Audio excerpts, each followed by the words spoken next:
TV kuma gũkũ gĩcũa-inĩ kaunti ya Kilifi niĩ njĩtagwo Francis Madi.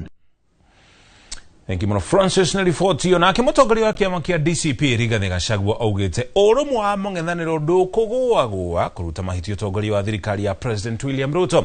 Akĩaria arĩ gũkũ kaunti-inĩ ya Nairobi ndaigongona rĩa kũnyita ũgeni Millicent Omanga kĩama-inĩ kĩa DCP, Gachagua augĩte ciugo cia njino cia President kũrĩ atongoria a mũng'ethanĩro nĩ kwagĩra gĩtĩo ũtongoria wa igũrũ wa bũrũri. Mwena-inĩ wake nake Millicent Omanga nĩameneire thirikari nĩ ũmomori wa ibada na nginya thoko kaunti-inĩ ya Nairobi, akiuga thirikari ndĩerire onjoria ũcio kũrĩa mekũrora. Wewe umekasirisha watu ya Kenya na hawalali. Hata wewe tutakasirisha wewe vile umekasirisha wa Kenya. Wa Kenya ambaye umeboa nyumba yao hawalali, hata wewe hutalala.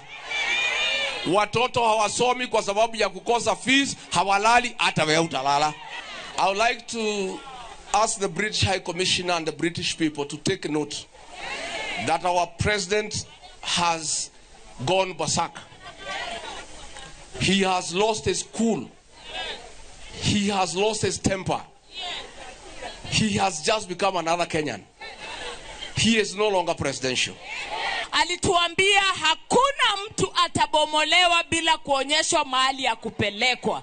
Anakuja anatubomolea masoko zetu usiku.